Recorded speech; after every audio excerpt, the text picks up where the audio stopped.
I'm Sam Ori. I'm the Executive Director here at the Energy Policy Institute at UChicago. It's my total pleasure to welcome all of you here tonight on this finally warm and sunny Chicago day. And it's my really a special pleasure to welcome you for this conversation tonight. Can the world phase out fossil fuels? A look at climate policy in the developing world. Now, if you care about climate change and the future of the planet, this is, I think, an essential question, maybe the essential question, given the emissions trajectories of developing countries without further policies. But it's also a complex question, and it's one that involves, I think, profound questions of economics, development, domestic politics, international politics, technology, and more. And it's one that I think EPIC is uniquely positioned to host. And I can't imagine a better group of panelists to help us dissect it and really dig into this question. And so I'm going to start with our esteemed guest, Ms. Priyanka Chaturvedi. Priyanka is a member of the Indian Parliament who's here with us this week as part of a delegation with her colleagues who are visiting the University of Chicago for a week of lectures and discussions. It's been such a pleasure to get to know all of you. And so welcome to all of you and welcome to Priyanka. Priyanka is a member of the upper house in India's parliament where she represents the state of Maharashtra, home to Mumbai. She's also the deputy leader of India's Shiv Sena party, and she's been an active member on climate policy issues. To her left is Jonathan Pershing. Jonathan is currently the Program Director of Environment for the William and Flora Hewlett Foundation, after having served in the Biden administration as Deputy Climate Envoy.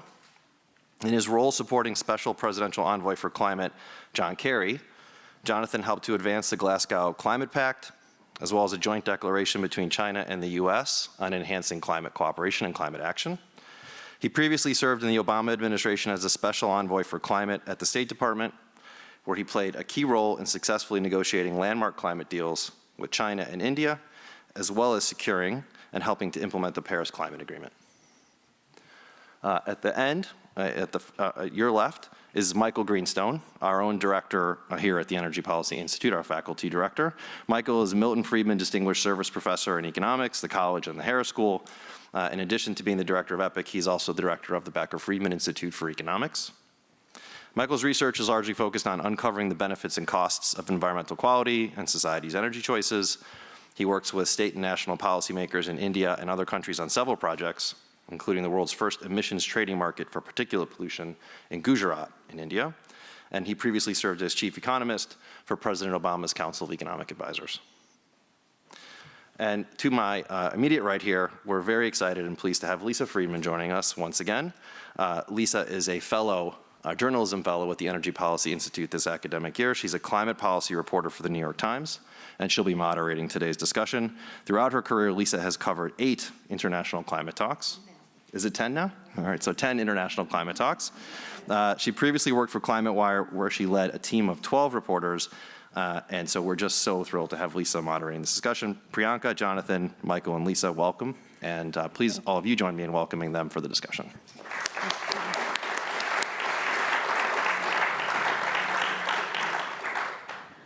Thank you so much, Sam, and thank you to EPIC. It's really an honor to be here and truly an honor to be with this crowd to have a conversation about fossil fuels and the global energy transition. Priyanka and I have already been in one passionate conversation today. I hope this will be another. Michael has been a go-to expert for reporters for years and years, and Jonathan has been to so many more COPs than I have, but the ones that we've been at together, it's me chasing him around for a quote in all of your different iterations of deputy, envoy. And so it's really an honor and a pleasure to have this conversation. In November, it seems like just a moment ago, at COP26 in Glasgow, leaders pledged to keep global temperature rise to 1.5 degrees above pre-industrial levels.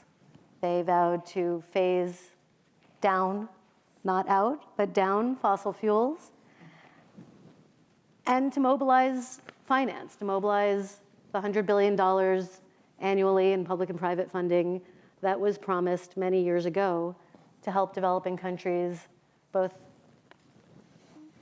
mitigate climate change and adapt to the impacts. And in the months since, countries have grappled with COVID and economies rebounding from COVID with inflation and, of course, Russia's invasion of Ukraine, which has caused gas prices to spike and has roiled energy markets, and in some ways has turned the conversation about climate policy on its head. Jonathan, I'd love to start with you. Has Russia's war against Ukraine put climate change on the back burner in the US first? So thanks very much, Lisa, and thanks to the folks at EPIC. It's really a pleasure to be here and have a chance to have the conversation. It's lovely to get a chance to meet you and some of your colleagues who are also here. So climate's, I think, one of those issues that has moved up and down on the agenda over the course of the past, well, let's call it 3 decades. You can start off a long time ago with some of the hearings that were done in the US Congress in the 1980s. Jim Hansen's one of the first people famously to have pushed that forward for a hearing that Al Gore held. I was actually at that hearing. It's a really interesting conversation. Al Gore used to run these essentially master classes on climate, and those of us who at that point were fairly junior in our careers used to go to the hearings just to hear a bit about who are the eminent scientists and what were they saying and what kind of insights could you get. It rose pretty high. For those of you who were around then, it was a bad summer in the United States. We had the Mississippi River was largely dry in the upper reaches. The barges couldn't go down. So it was really quite a significant series of events. Fast forward a few years, and it was way down on the agenda. We were again looking at oil crises. We had price spikes. Americans were not that focused on it, and the agenda didn't really move. Fast forward again, the science gets more specific. People start talking about the agenda. The Clinton-Gore administration now come in and negotiate a Kyoto Protocol.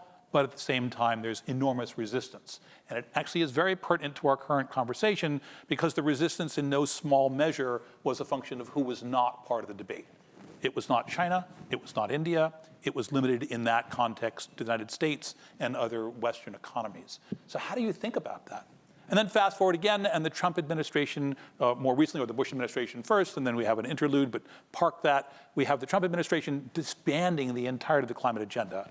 And then you come back to Biden, who says, no, this really is a serious problem. We really should work on it. And now you have this concatenation of outside events. I would argue that in every one of those iterations, it goes up, but it never goes quite as far down. So there's essentially a long-term increase in the way the American people have addressed and felt about the urgency of the problem. It seems consistent and coincident in my mind with the greater clarity on the science, our ability to say these are human-induced. If you look at the first report from the science, they say we think it's happening. The second report is we think people contributed to it. The third report says we're pretty sure. The last report says we're basically 99% certain. Those shifts are manifest also in public opinion. So even though other issues have risen, this has not disappeared. Now, what happens if Republicans come back? My guess is it goes down again. You look at the press and the pushback from the Republicans in Congress, from people like Mitch McConnell and his cohort, and you see a much reduced level of attention. But here's an interesting thing. Very recently, like a couple of weeks ago, the Senate committee responsible for the agenda on the Montreal Protocol passed the first time in decades an agreement to move forward the ratification of an international treaty. It was bipartisan. It was done in what we call a voice vote, which means that you didn't actually have to take names because it was so overwhelmingly agreed that there was no need to record who voted one way or another. There was consensus. It is essentially a climate bill. It's not protecting the ozone layer. These are substances that have climate effects, but that didn't deplete the ozone layer. It's a climate bill masquerading as a greenhouse, an ozone bill, and it was bipartisan. So here is a fundamental shift in where the community has been. Now, having said that, it also seems to me that it has fallen way down just since we came back from Glasgow. At Glasgow, we had these enormous global commitments. The US was part of those. I would submit the US helped drive those. At the same time, the attention is down. I look at the kinds of bills that we have passed since that window. We put more money into support for Ukraine. We put more money into arms. We did do some significant resources in domestic activities around infrastructure, but we couldn't pass what was termed the Build Back Better bill, which is a COVID recovery program that had probably the single largest benefit for a climate agenda, which is around subsidies for renewables. Those didn't move, they still haven't moved. Now, is that a function of this moment? Yes. Is it a function of how it will stay? Remains to be seen what Manchin decides to do. He certainly talks about doing something else, but I'm personally not all that sanguine. But how do we think about that structure? Climate didn't disappear. Clearly, we have indicators that it is still there, but we also have indicators that it is down on the agenda from where it was even 3 months ago. For maybe the one person out there who doesn't know who Joe Manchin is, key vote in a evenly divided Senate, and who has been resisting voting on Build Back Better. Priyanka, we have been complaining about the heat, but temperatures in India and Pakistan are astronomical. I think I just heard 116 high. I know many of the MPs visiting here don't need to be told about the heat wave, but I'd love for you to tell us a little bit on the ground what climate change means for India right now in May of 2022. Well, where am I? And also what this means for the economy, for your economy. So there are two things I'd like to begin with. Yes, we are facing a heat wave. And yes, every single citizen of the country at this point in time is alarmed with the rising instances of heat waves. And we haven't even hit the peak as yet. It is only going to get hotter for us. And I can only remember that instance where I think it was Roberts and Parks in their 2006, who said developing countries are going to face double the injustice of climate change. And that they say at the back of two reasons, that we are going to face the brunt of the climate change, as well as we are asked to be, or rather we are told that we are the center stage of finding solutions to addressing climate change at the expense of our economy. So those are two factors which I think really face us as a nation. But as a nation, we also understand, it has been at the forefront of our conversations, even in the parliament, we have been discussing it. We have been talking about our commitment. Our prime minister has been punching above his weight. I would say above its weight. India has been talking about the need for transition, because transition for us is not just related to our economy, but is also part of environment, is a very integral part of how we as a country are. The cultural history that we have has a lot to do with the 5 elements of environment.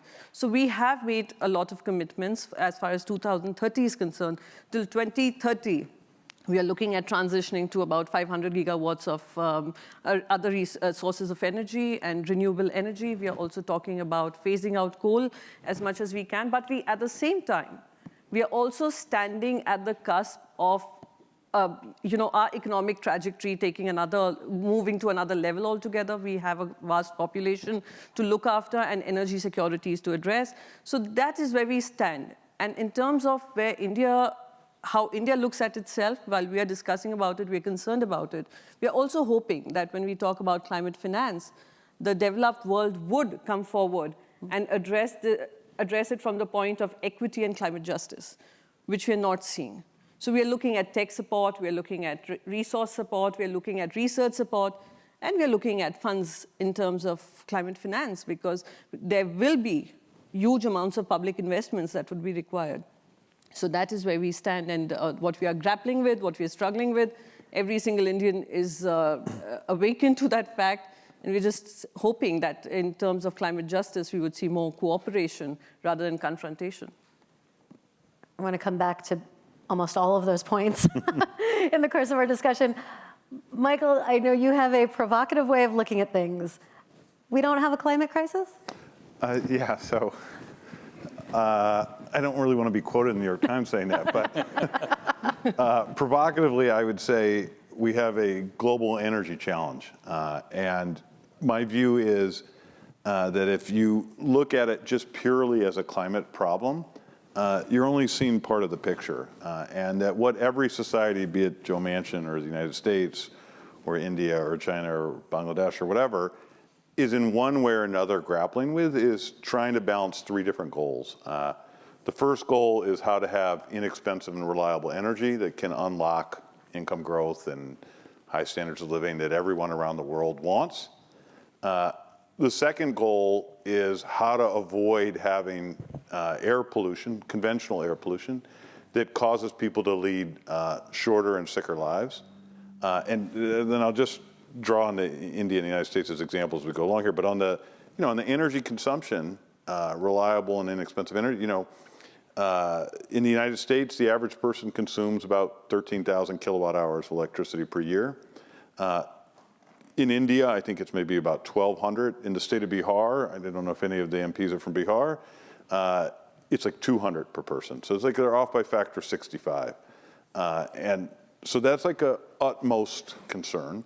The second is how to avoid the air pollution problems. The air pollution problems in India are especially, and it's also true in other countries, especially poignant. The average person in India is losing probably 4 or 5 years of life expectancy due to conventional air pollution. And then the third goal is how to avoid disruptive climate change. And because of India's position on the planet, where it's already hot, increases in temperature make it especially vulnerable. So really, I don't think there's just a climate challenge. I think the challenge is to find, and every society is going to make these trade-offs in different ways, find a way to balance between those three goals. And those choices are going to reflect differences in income levels, differences in geography, differences in values and trade-offs between the future and the present. And in thinking about the climate problem, I think you have to see that as part against this larger picture. That's a really thoughtful point. I mean, and the trade-offs just got harder these past few months. In the U.S., Jonathan, I mean, we have the Biden administration on the one hand telling oil companies, please drill more, and also saying we care deeply about climate change and and this is not going to disrupt our longer-term energy transition goals. What are you worried about? What is the thing to, is it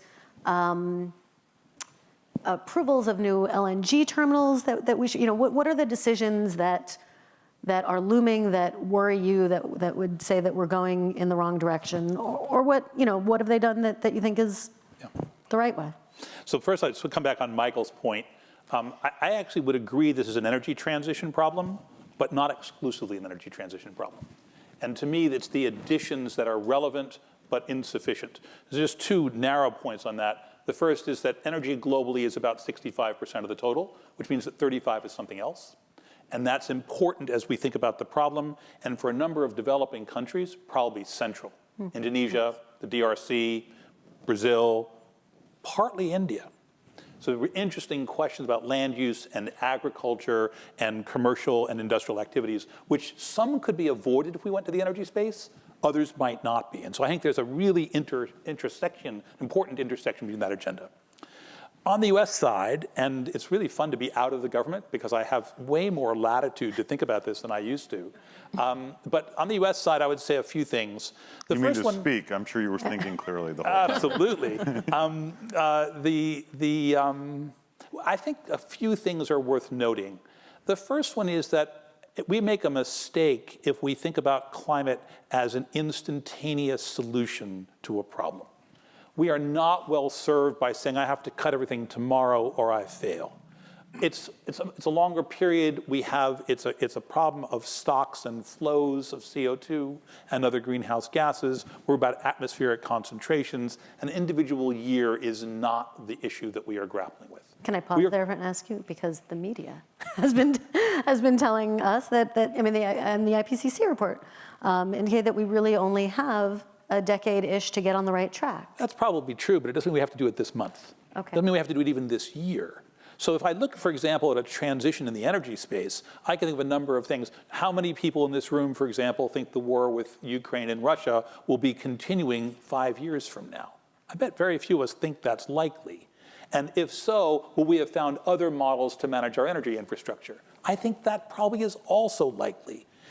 facing us this winter, if we're the US and looking at high prices, or India and looking at high prices, or potentially low prices because it's an alternative from Russia, or looking at Germany with no real option for replacing Russian gas, I have a very different calculus for this winter, or this heating or cooling season.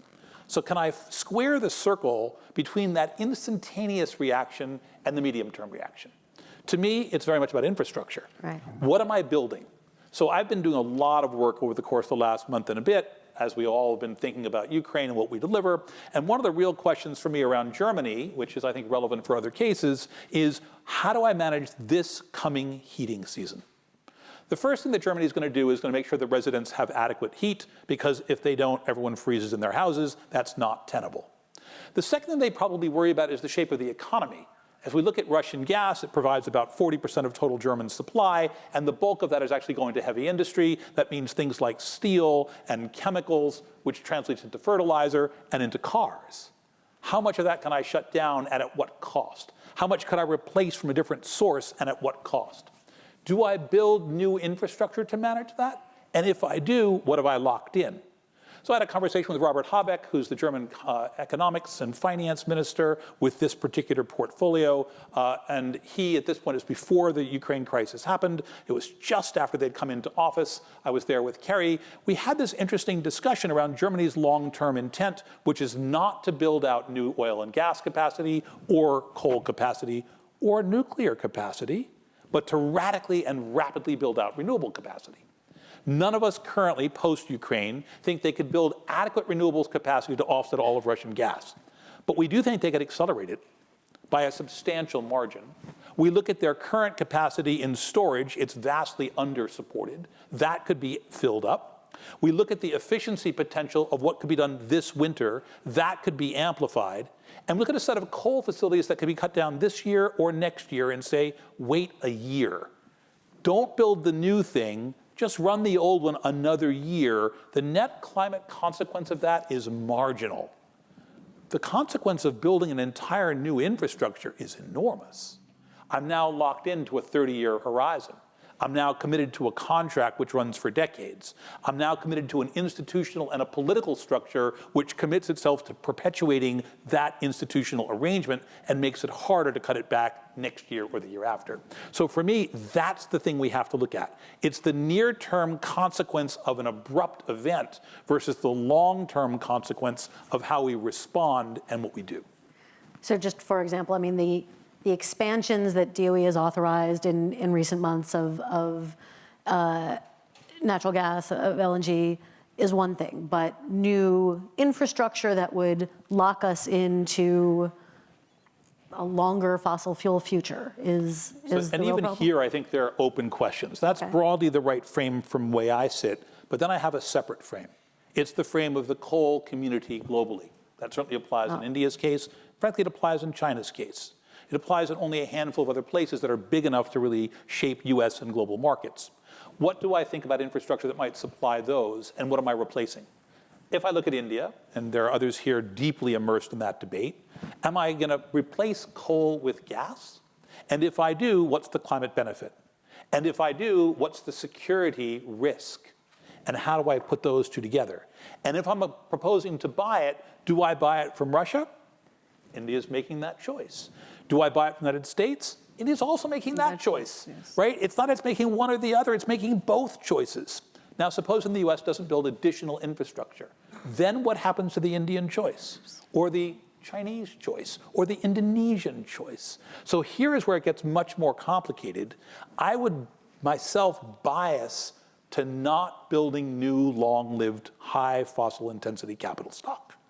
I think if you do that, you're really hard-pressed to meet any of the commitments that we've made in Glasgow, or that the science suggests that we should be taking if we want to solve the problem. But this is a conundrum. It is not self-evident that the politics will work quite so easily. So can I jump in there? One thing I'm curious on, the US, much of the progress it's made in CO2 emissions in the last decade or 15 years has been from natural gas knocking out coal. I wonder if that causes either of you to have a view on natural gas and building infrastructure for natural gas. Priyanka, let's start with you. And Yeah, can we? so I quite agree with what Jonathan spoke here about the near-term vision versus the long-term ideas. So when we talk about building infrastructure, I'm very certain India would look at options, energy options, but its first priority would be energy security for its citizens.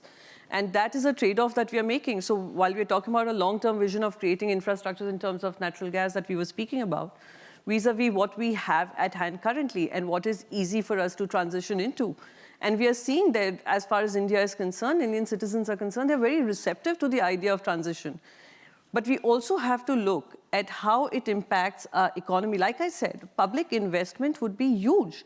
And how much is United States of America committed to supporting India in that transition? So we can, it's all fine to talk about India has to do this, this, this. We understand and we appreciate the concerns. And we appreciate our responsibility as well. But we also need to understand how do we immediately answer what is the crux of it all, our energy requirements, our energy security needs, as well as our economic growth.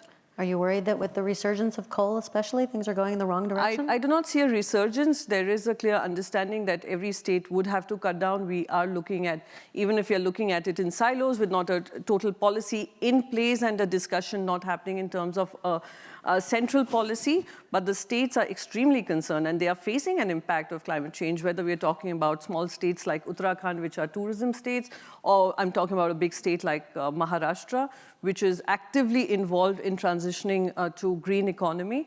So we have to keep all of those concerns. So even if we do not have a climate policy in place, but we do have our goals in mind, and every state is working towards it. So outside of it, you might look at it as India not really transitioning from fossil fuel to non-fossil, but we're working very hard towards it. What I continue to say, if you're talking about building infrastructure, we would also see who are the ones partnering with us and who are deeply committed to the idea of transitioning. And while we're on this, maybe you could also tell us a little bit about the private bill that you introduced to create a climate council. How would that work and why is it needed, do you think? I think the Climate Council bill comes out of concern for understanding that we have made some commitments at the COP26 recently, and the Prime Minister has spoken about the Panch Tattva, that how are we going to the 5 ways of how we are going to be reducing our carbon footprint, how we are going to be transitioning to renewable sources of energy. At the same time, we have to prioritize this. Like you just mentioned, US, again, it has lost the priority post-COP26 because of the Ukraine-Russia issue. India would also need to prioritize this, and it can only, my Climate Council bill suggests that the Prime Minister leads the council, where he looks at all state environment ministers as well as forest ministers who are on board, who are talking about challenges in their states, and we have the Prime Minister immediately taking decisions and calls on this. So we do have some interstate councils which we are discussing about, which are used to resolve such challenges, because my state may not have the same issues as maybe Odisha or Uttar Pradesh, but we do have coastal cities and coastal lines where our cities stand threatened because of, as per the IPCC report. So it would have to be led by the Prime Minister of India, and he is committed to the cause, and all the state environment ministers coming on board to ensure that we are all on the same page and moving towards the targets we are committed to. And it works for India. I mean, what we do all are committed and we understand is that this works in favor of India, that the faster we transition, the better it is for us, the lesser the impact of climate change that India is seeing currently. Yeah. But Michael, can I just say something that comes I'm sorry, across Michael. here? This, Oh, go pardon ahead. me. No. I mean, because this, and I'll let you get to your point, but I mean, this brings us into the conversations of equity that we've been having for decades in the climate talks, and and that we're not in any way really resolved in Paris, even though we have a new, I mean, they were, but we have a new framework, but we're still talking about what is the right way to address global equity at a moment when we are perilously close already to 1.5, we're at 1.1, and yet, we're looking at deep differences in energy access still and energy security. Look, my view is countries have these 3 goals, societies have these 3 goals. it's going to look different depending where you are. If you have a state with per capita electricity consumption is 200, it's almost unimaginable that climate would be the first thing you think about.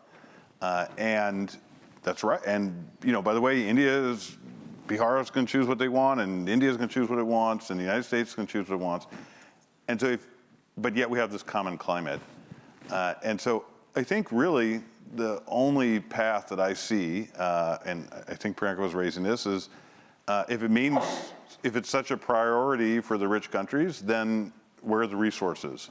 There's talking, and then there's actually resources. Good. And I do think domestic politics are very complicated everywhere. I would not want to run for Senate in the United States on a campaign of, I really got to get $50 billion a month to India to help reduce the cost of clean energy there. So I think that's going to make it hard, but there are other things that you can do. The fundamental problem is that the fossil fuels cost less when you ignore the pollution problems. And so anything we can do to reduce the cost of the fossil fuels relative to low carbon energy, I think that's something that the United States could do for the world. Which is a perfect segue into finance. Countries famously promised $100 billion annually. We're close, they're close, but not there. And it's well past 2020. We saw private sector, we saw banks make enormous pledges in Glasgow, but finance has really been a long time sticking issue, and it's getting worse now, right, Jonathan? I mean, what has Ukraine, what is the invasion of Ukraine and the very necessary funding that has gone for that, what has that done to the also very necessary conversation about how we help countries prepare for and address climate change? So listen, I think there's three parts to your question. The first part is, what about the $100 billion? We're at about 96, I think is the most recent number that I saw. I don't know if I believe that. Depends how you count it. Do you count it in terms of something that was never there before? Do you count it in terms of what people have promised but not yet delivered? Do you count it in terms of what countries are giving unfettered and unencumbered, or only things that are tied in some other ways? Give or take some, we're short, not a lot short. It is much less clear that the $4 billion, if it's actually 96, or let's say it's $10 billion, is the real barrier to change. That is not what's driving change. The vast majority of energy facilities that we're looking at building are literally hundreds of billions of dollars apiece. In India alone, you look at the infrastructure we require in transmission, this is a multi-$100 billion investment. The $4 billion that we might be short globally has no bearing on that investment. Yeah. It's a political problem, though, and that has fallen really on deaf ears in most of the developed countries that have not really moved that capital. The second part of the question is, what about the investment? Because the real issue here is not the $100 billion. The real issue is, give or take, some $1 to $5 trillion, pick your range, on an annual basis that the economics suggests you have to deliver if you want to make the transition. That number is actually in some ways much more interesting, because on that number there are all sorts of investments that are getting us in the $1 trillion range already. That is the scale of energy investment globally.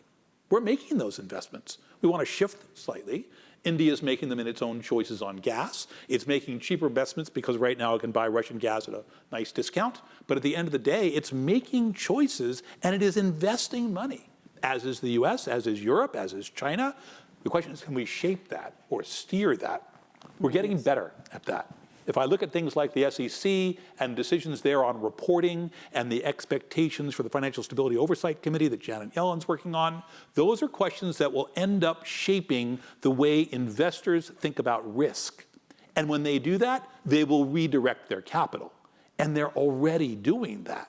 And that money is starting to really add up. The third dimension here, to me, is the equity question that you've raised. Will there actually be a transfer?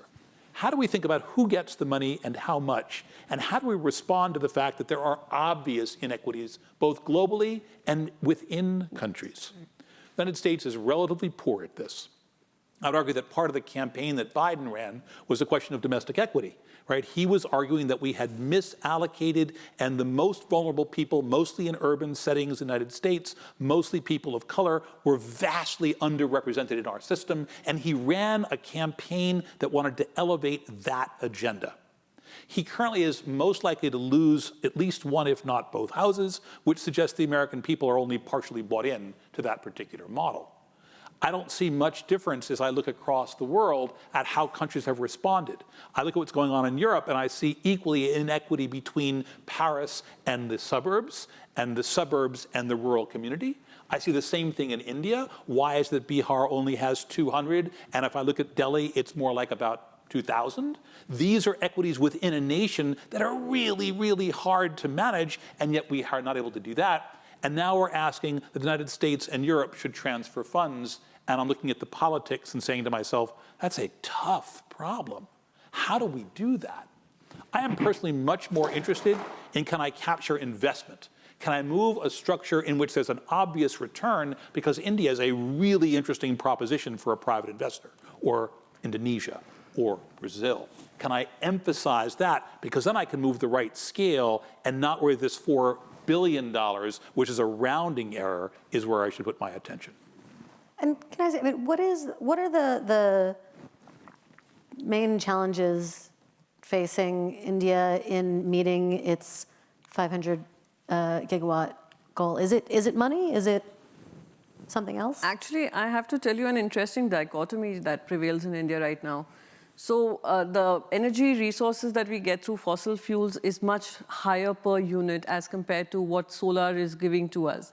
But what are the challenges that we are facing with solar? Is the capacity utilization factor that one of my colleagues was mentioning to me, the reliability factor, as well as the transfer and distribution factor that we're looking at. So there are various sources of renewable energy. And I must also say another interesting dichotomy that exists. So Bihar, with 200 unit per capita consumption, is likely to transition faster vis-a-vis a Delhi with a 2,000 per capita consumption, because anything that secures their energy requirements would be easier for us to tackle. And that is how India is looking at it as well. So renewable energy, transitioning to renewable energy for them would be a much easier task for us to do as compared to getting urban cities to transfer. So those are things, the dichotomies that prevail, the challenges that we are looking at solutions for. And all I can say is if we put our heads together and, like he said, realign our resources, realign our tech know-how, our research know-how, and partner more, I would say India does not need to tell you that what a big market it is. India does not need to tell you that we are so receptive to any technology transfer that comes up way. India is not, we do not need to tell you all that any kind of research that supports our transition is going to benefit. It's a win-win situation for both sides. It's for you all to understand that. So we are open to this, and if these challenges could be addressed, I think we'd be making that transition sooner rather than later. Michael, another COP is going to be upon us before we know it, this time in COP27, Sharm el-Sheikh, Egypt.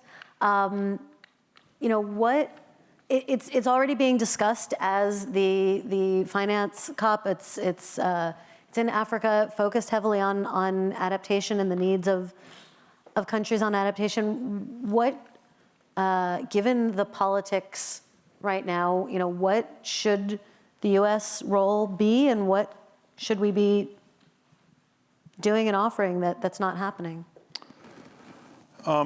Jonathan's certainly way more of an expert than I am on this. I would just say, I think there's a lot, the high-level commitments are very important, but I think the world has a hard time turning them into actionable policies. And if I could put my thumb on the scale, I think a great challenge is kind of leveling the energy playing field. Right now, fossil fuels get this free ride. The pollution that comes from them that shortens people's lives, most places that's not really regulated in a meaningful way. The CO2 is not regulated in a meaningful way. And maybe Jonathan will have better ideas on how to structure it, but something that would incentivize leveling the playing field so that demand choices, so that people's choices would reflect the damages associated with their consumption. I think that would be terrific. I worry that sometimes we talk too much about we should build more import or export terminals for natural gas or more solar panels or whatever it is, and we're kind of missing what's driving the whole thing, which is the demand side and this very, very unequal playing field that gives the fossil fuels just an enormous subsidy. And it's not for free. We pay for it with shorter and sicker lives. We pay for it with higher chances of disruptive climate change. Let me just follow up with you on one point. I mean, John Kerry called fossil fuel subsidies the definition of insanity. I suspect, Johnson will know better than I suspect those are subsidies for drilling and things like that.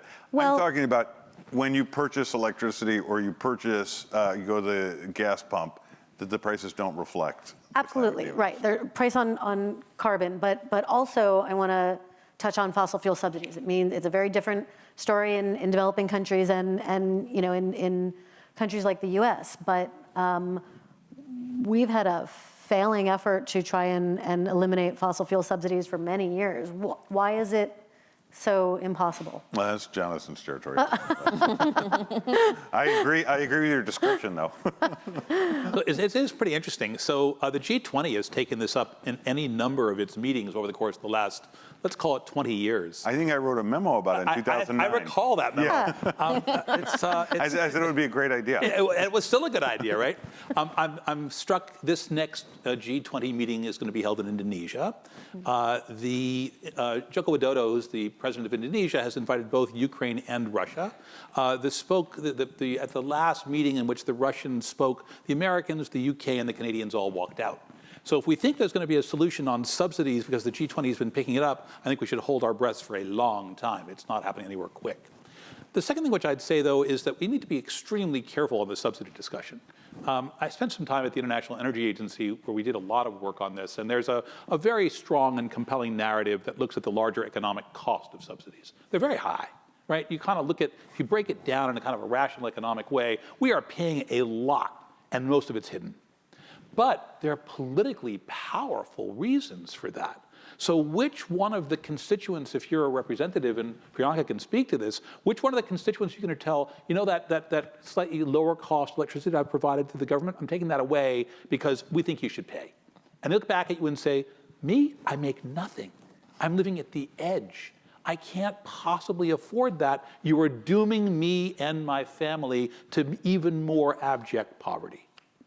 That's a little bit the extreme case. Okay, wait, can we put Priyanka on the... That's solved by putting a price on carbon. Because there's such an obvious blackboard solution, which is take the money and then just directly pay it to poor families, which I understand can be difficult to administer. But in the beauty of the classroom, we know how to solve that problem. And the problem of the classroom and the politics are different. I understand, so that's what we're asking Priyanka. I think John Podesta once said to me, you could find 300 economists who want to put a price on carbon. I'm not sure you can find 30 members of Congress. Priyanka, what do you want to see happen at this next COP, and what would you like to see in the realm of finance? So two things. As far as COP26 was concerned, there was a lot of controversy about which in your opening comments, you spoke about phase out, phase down. So those are kind of, conversations that are likely to happen, which are going to create some kind of disagreements. But the idea is that we are all sharing a similar responsibility. Some will have a larger responsibility towards developing nations, because for us, like I said, it is about our economic growth as well, asking us to be at the fulcrum of it. While we do know that we are at the fulcrum of at the receiving end also, and we are expected to be giving as well. Yeah. So those are convergences which I see happening. And now with the entire Russia, Ukraine, what we are seeing unfold, how it will play out for everyone's energy security needs is something which is worth exploring and talking about. But we will need to steer the dialogue towards, like I've been continuing to say, about how do we redirect the climate finance? How do we agree on what are your parameters of climate finance? You're getting away by saying that, okay, $100 billion, we have spent half of that or 3/4 of that. But how has it had real-term benefits for those countries which are at the receiving end of it all? So those are things which I think should be deliberated upon, and India is doing what it best can. And I think the world at large is understanding our challenges as well. Yeah. I'm going to open this up to questions in a moment. I have, it might be a stupid question, but what happens when Russia comes to COP27? We're here to talk about loss and damage. I mean, what does U.S. do countries walk out? Do they have these discussions? What? I'm a little hard-pressed to imagine people walking out. I'm also hard-pressed to imagine Russia not showing up. I think they will show up. Interestingly for me, so I was in Moscow with Kerry earlier in the year, and what was fascinating to me about the meetings that we had, and we had meetings with Lavrov, and we had meetings with Ilgariev, who's the climate envoy, and we had meetings with the energy ministry and the deputy prime minister. We talked to Putin, but it was a phone call. We didn't actually see him. He was not in Moscow when we were there. But they were pretty informed. It was not a question of not having an engaged set of interlocutors. They were really worried about forest fire. We had an extended discussion. I don't know if you guys have seen any of the pictures of the Russian forest burning. It makes California look like small potatoes, because this entire arc across northern Russia is just burning. They were worried about methane. They were interested in engagement. So there's this flip side about they're very important to the global economy. And right now they're a pariah, at least for the United States and for much of Western Europe, which is focused on this. And so how do we grapple with that? And we should be clear, Russia historically has been, let's call it obstructionist in the climate negotiations. Almost invariably, at the end of the meeting, Russia will raise its flag and object to something. It's never clear they couldn't have objected much earlier and had it fixed. They like to object at the end and put a wrench into things. And they've been doing this for 30 years. So it's not like it's a new model. The question is what will happen now in the face of this global community? I don't think we know yet. It's a little ways away. The next round of meetings is in June, and then we'll have the big formal meeting in Sharm el-Sheikh. The June meeting will be held in the DRC. It'll be very focused on finance and adaptation on forests. The meeting in Sharm will be focused on finance, on adaptation, less on forests, but more on food. These discussions will kind of rise, and we'll see what happens. That'll be fascinating. I'm not sure if there is a microphone going around. Raise your hand, and I see gentleman in the black shirt on this side. If you could tell us your name and standard disclaimer, please keep it to a question, not a lengthy comment. Thanks. Sure. My name is Rod Nickel. In the Western world, at least, I guess, carbon capture seems to be the big hope for making meaningful progress on emissions. Interested to hear from Jonathan and Michael particularly about how realistic that is, given that carbon capture has been around for a long time, but it has never been done at the kind of scale that the US and Canada are talking about now. Michael? I think we're in very early days. It's never been in scale. There's never been a price for it in any meaningful way, except a little bit for enhanced oil recovery. I think we're in early days. We should be shooting money at that and every other idea to either get carbon out of the atmosphere or prevent it from going there, and turn over the cards, and maybe we'll get lucky and there'll be some inexpensive, reliable ways to do it. But it's very early days, hard to judge. I only had one point, which is that I've not yet seen a model that gets us to even below 2 degrees without substantial carbon offsets in terms of CCS or even direct carbon capture. To me, that doesn't mean that it's necessarily doable yet. It means that the scientists can't figure out a way to do it without it. And that puts a degree of pressure on the technology, which I think is beginning to bear fruit. We're seeing a lot of movement in that sector. There's a lot of investment going there. One of the things about being out in California and Silicon Valley is there's a lot of money, but a lot of money is moving into this set of new technologies. So I wouldn't be pessimistic. I agree with Michael, it's pretty early. Just Johnson's exactly right. In all these graphs, this magical moment occurs where carbon dioxide removal emerges out of the woodwork. My own view is that's not going to happen until there's a clear price signal for it. And so there's a lot of investment in these companies, but these companies have no one to sell to by and large. There's the 45Q tax credit. That's the one. But if we're really going to pull them out of the woods and find out what they got, we got to pay them for it. And so we have to find a way to do that. Only one additional thing here. We've had extended conversations internationally on this. And while the R&D agenda has been more advanced, particularly in the United States and a few other places, it's actually not into the demo phase in very many places at all. And one of the things that's been fascinating is in particular talking to China, which has done some early work on the R of the RD&D. They haven't done so much work on the first D, much less the second or the third Ds. And what you're left with is this question of how do you scale? The price would be helpful, but there is a combined price right now, if I look at the California model, of both 45Q, which gets me about $50, but then I look at the renewable fuel standard in California, gets me another $100. I'm the better part of $150 into CCS. That's beginning to make some of it commercial, some. Actually, can I follow?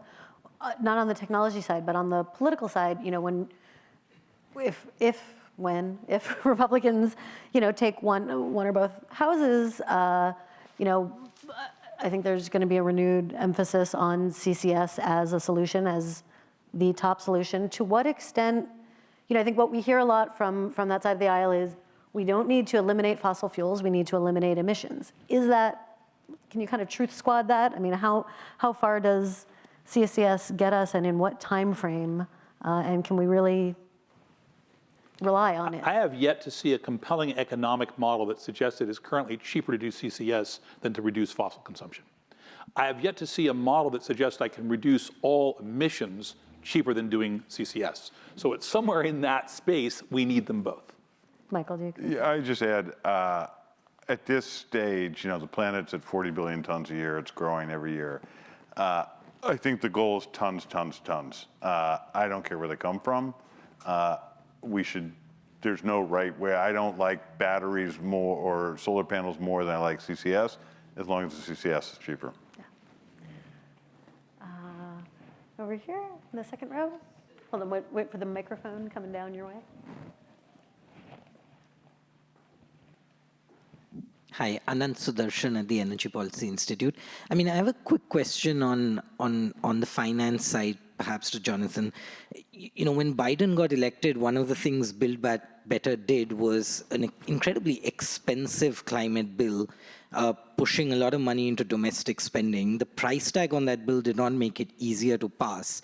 And you could argue that dollar for dollar, you would get a larger reduction in future carbon emissions if you sent that money to countries outside.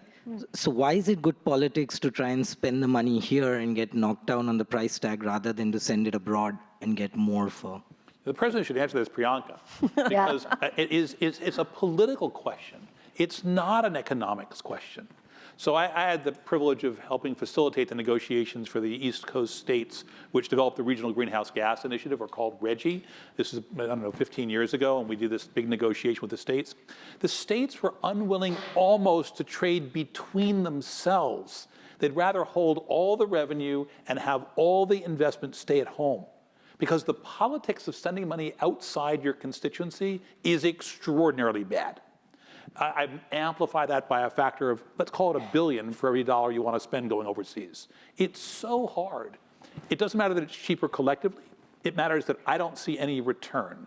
I see the return in the out years on climate, but I don't see the investment in my community. I don't see better power. I don't see more reliability. I don't see food. I definitely don't see jobs.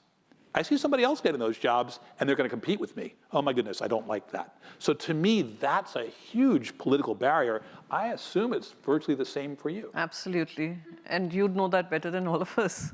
We're struggling with every state to have a, you know, but I must admit, EPIC has been doing some amazing work with the state governments as well as the center and helping us with the data. The AQLI discussion we had yesterday, it has been point of conversation in India. It's one of the most talking points about the mortality rate and how air pollution is impacting our lives in India and how it creates health challenges for Indian citizens.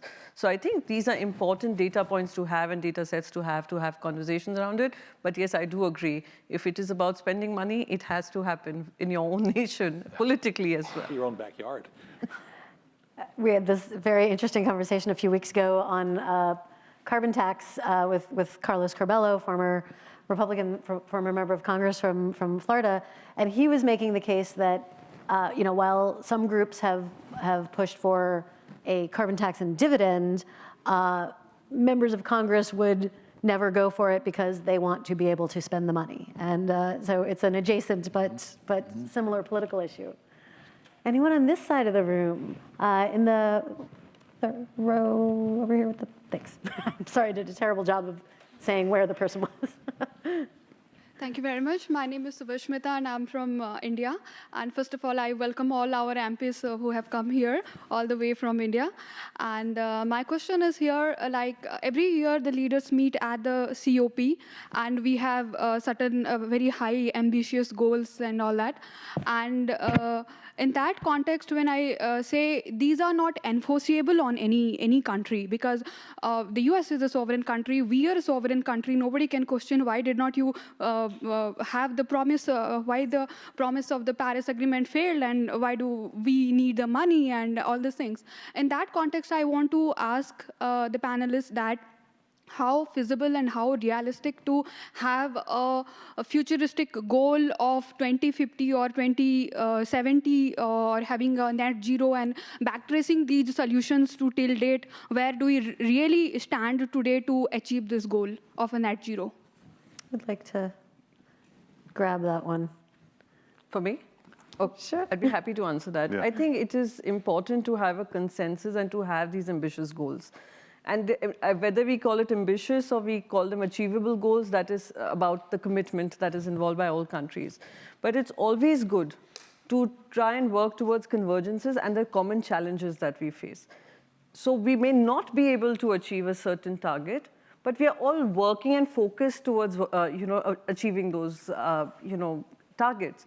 So that is something I would always say better to have convergences, always on that side, convergences over conflicts, and having a better world for the future generations to come. That is our responsibility, and if we work towards it, even annually, if we continue to discuss it, it's a good start to achieving these ideas.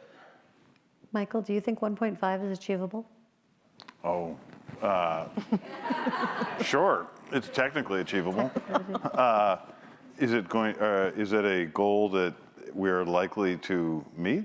No, that's not a goal that we're likely to meet. I think it's in fact, I would say 1.5 is kind of what I was trying to attack from the beginning, the idea that there's a climate crisis and you're not paying attention to people's energy needs and you're not paying attention to air pollution. Like, yeah, if that was the only thing we cared about, it's achievable, but we care about multiple things. And in many parts of the world, those other things often, on a balance, end up on the heavier side. Jonathan, what is the political ramifications then of, and maybe you disagree on, I'll ask you also whether you think we can still hit the 1.5 goal, but if we cannot, what are the political ramifications of acknowledging that, for politicians to acknowledge that? So there was a paper that was released yesterday by the World Meteorological Organization, which suggests that we're now at less than a 50% probability of being able to get to 1.5. So the odds are shifting, right? We had come down from a 2/3 probability, we're now at less than 50%. The numbers that the International Energy Agency ran give you the slightly more positive story. They suggest we've come down over the course of the last 25 years from a trajectory that would put us on a pathway to perhaps as much as 5 degrees to, if we meet all the commitments that countries took in Paris and in Glasgow, we're maybe at about 1.8. That's actually a pretty interesting number if you could meet them. So it kind of comes back to the question that you've asked about, do we meet them and is there value? I would argue, one, that there's enormous value. The fact that we're having this discussion probably wouldn't happen if we hadn't had an international commitment that we'd all tried to meet. Okay. So it doesn't mean we're going to get there, but it means that if you wanted to get there, you certainly have to have the political context for a conversation, and the goal-setting process generates that. In every country, I've not been to any country in which we talk to representatives of parliaments, community activists, local officials. They're all aware of this discussion. And that changes the nature of the conversation, even if we don't get there. And the second question is, what does it mean at any given point to succeed or not succeed? We kind of treat it like an on-off switch. If I'm at 1.5, I've won. If at 1.6, I've failed. Certainly I failed at 1.8. But the reality is it's a continuum of damages. We've already seen damages. The numbers that I've seen for India suggest you would not have had this heat wave if climate weren't there. The probabilities are very low. It's not that it couldn't have happened, it's very unlikely. And you wouldn't have had several years in a row of them, or the kind of massive shift in the monsoon cycle, or the American flooding. We're already getting damages. Every tenth of a degree matters. If the context of setting 1.5 got me to 1.8 instead of 2.3, what a win. What a huge win. Not enough, but a major, major win. Can I just add to something Jonathan's saying there? There is political value in having something that focuses mine. But just to underscore what he's saying, I spend probably more of my life than I'd like to admit trying to figure out what the damages from climate change are going to be. And I have never seen any enormous jump at 1.5 or 2 or 2.5. It's all kind of marginal, and every tenth of a degree matters. It'll, if it's 1.9, that's better than 2.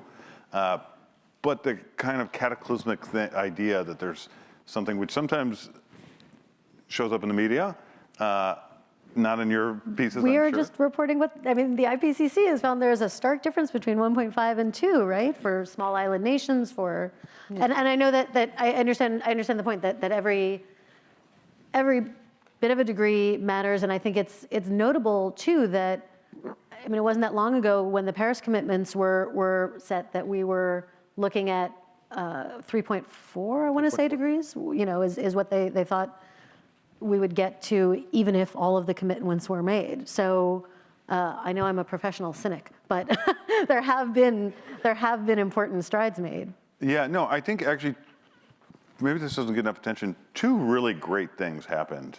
They were probably both out of our control, but they happened. One, the renewables got cheaper, and that's showing up in all the models now. That's why we're not on a path to such big temperature changes. The price difference has shrunk. That was not predictable. The second thing, which doesn't receive quite as much attention, is our best estimate of how much warming we would get for doubling of CO2 has actually shrunk. At least the high end of the distribution has disappeared. And so that means some of the really, really nasty stuff it no longer seems as likely. And so those are 2 giant gifts that we got. That's interesting. But I would maybe add 2 things here. There is a big difference between 1.5 and 2. I don't think anyone's arguing that that's not a big change. I'm saying that if you get 1.6 instead of 1.5, would you have failed? That's not quite fair. Right. Yeah. But the numbers suggest that the delta is coral reefs. The delta probably is at least 1 meter, if not long-term 3 to 5 meters on sea level. The delta is clearly a disease vector change. The delta is almost certainly substantial species loss. So the difference there is enormous. It's just that every tenth does matter, and I don't think it's an on-off question. True. Maroon shirt in the middle. Hi, my name's Arya Shiv, and my question's for Priyanka. Michael mentioned this interesting point of you have a trade-off between health and economic development or facing the climate issue. And specifically speaking to India, where they are hitting record temperatures this May, I think I saw the number of 43.5 degrees Celsius, where people are literally dropping dead of heat exhaustion and heat stroke. Or on the other side, where you have future deaths that are going to happen from loss of life, loss of health from climate. I just wanted to understand what is the short-term view the Indian government is taking on this, because people don't have the resources to just turn on an air conditioner. So in the short term, how do you face this issue? Because it's not feasible to say, oh, we're going to just fix climate change in the short term and deal with the heat that way. So firstly, all 3 issues are interlinked. Climate change, health parameters, as well as the cost of living, right? We cannot look at one and excluding the other 2. So as far as heat waves are concerned, this is something that we are facing not just because India created that kind of a situation. We are facing, it's a global impact that we are facing, a country which is developing, which has its own energy needs. Now, as to how India can address this, I must tell you, not everyone has an AC to switch on in India right now. So that is another challenge that we face. So how are we prioritizing it? Our priority right now would be to ensure that we create a situation where we are, of course, looking at climate mitigation measures, but we are also creating an atmosphere where they have the very basic needs that person needs to live a dignified life. So those are some issues that we have to tackle at a macro level. So one cannot be at the cost of the other. So that is where we stand. We are, like I said at the beginning of my conversation, that while India is facing the brunt of climate change, and India is also expected to address these challenges and take decisions at the cost of its economic growth. So we are standing at that precipice right now. We have time for one more question. You have the best final question? Yes. No pressure. Thank you. Hi, my name is Ritesh. What I'd like to understand is the impact of climate change, especially in places like India, the displacement that it is going to cause, given our long coastlines, and of course, as the gentleman just mentioned, rising temperatures could also make it impossible for our farmers to work. These challenges that are posing countries like India, which are in the global south, which will be facing the brunt of this more so than the United States or, let's say, Russia, where we happened to see a presentation lately which said that you actually end up freeing up land, and the United States has probably gains coming out of this in terms of life expectancy and more land to till. So how do you, does this, and as you mentioned rightly, that it's very difficult for, from a politics point of view, to justify this expenditure to your constituents, to the rest of the world, especially when it's actually seeming to benefit you. So how does that, when you talk of these investments now to the rest of the world, how does that sort of, span out for people in India who are going to be displaced? Maybe, Jonathan, if you wouldn't mind, we can start with you. So I think several things are going to happen. I think you're painting a very plausible picture of the future. The numbers that I tend to use start with Syria, in which we had a few million people move to Europe and essentially lead to a change in European politics and a series of revolutions in North Africa. I currently look at Ukraine, and I think about how that's going to play out. There are more millions coming there. They're slightly more welcome, which is, I think, a fascinating kind of dynamic. And we're just beginning to see the fracture lines developing in European politics. So what happens when Bangladesh floods and they move into India? You talk about the Indian floods in India. What about the Bangladeshi floods moving into India? How will you cope with that? Because you're high ground. And that doesn't count what happens in Goa, and doesn't count what happens across in Mumbai. Right. How does that get managed? I don't think we have a clue. At the moment, I kind of take a look at what's going on in the United States and think about the play in Florida, because Florida's seeing some of this, right? The high tide days in Florida, you see pictures on the front page of the Times in which people are wading in water up to their hips on a regular sunny day because the flood tides are in. When do we abandon Miami? How do we think about New York? We ended up with the sea level rise caused over the course of the last decade and Superstorm Sandy. We think that the sea level rise was less than 1 foot in the New York harbor. That was the difference between the floods going into the to the New York City subway system, because it just was high enough to top over the barrier in all the entrances. And we flooded half of the subways in downtown New York.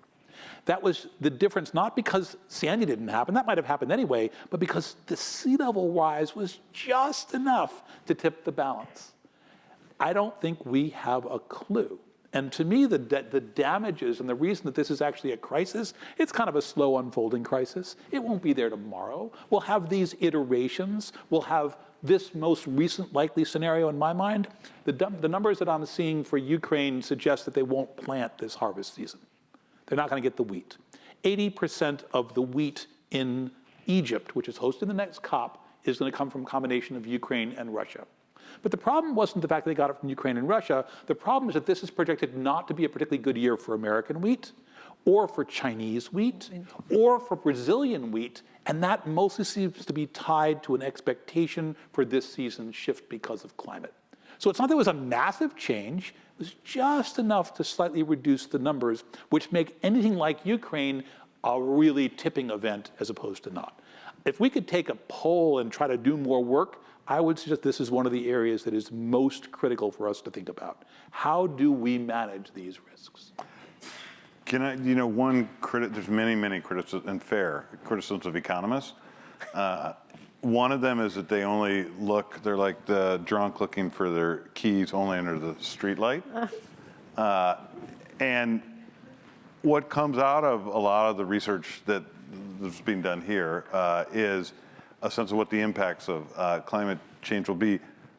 But there's only some things we can measure, and there's plenty of things that we can't measure. And your question and Jonathan's comment is in the space of things that we don't really know how to measure. So what we can show, and I think this is in your mind's eye, is there's these vast swatches of the planet where there's several billion people where the climate damages look like they're going to be especially severe.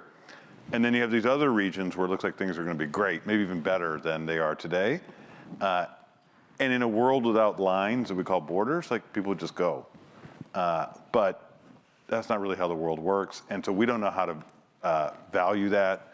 We don't know how to estimate that. We don't know how to turn that into dollars or to rupees or whatever your favorite currency is. And that's the stuff that is pretty, don't know what to do with. So we're more comfortable under the light looking for the keys. Priyanka, I'm going to give you the last word here. Tell us, amid this very difficult conversation that we're having, what gives you hope right now? What gives me hope is the entire young generation making this as the main issue to talk about and having concerns and wanting solutions to that. And they're pushing their political representatives to make that the fulcrum of the conversation. At least I can say that in India. And that, I think, is the biggest hope. And I see hope when I say the young in India. The state I come from, Maharashtra, is led by a very young environment minister who's extremely concerned about all these climate impact issues that we are going to face as a state, as a nation, and globally, and he's working in that direction. So I only take hope from the fact that we have a young generation which is looking at this from a very serious point of view and want us to address those. Thank you. Please give our panel a warm round of applause. Thank you for a wonderful discussion. Lisa, thank you for an expertly moderated conversation. Priyanka, Jonathan, Michael, thank all of you for joining the conversation. Thank all of you for attending tonight. It's great to see all of you. I hope you will join us again next Tuesday at the same time for another insightful discussion. Next week, we'll be talking about the outlook for oil markets in a decarbonizing world and tracking the next oil crisis. And so you can go on EPIC's website to learn more about that event and where you can attend. Hopefully see you all next week and have a wonderful evening.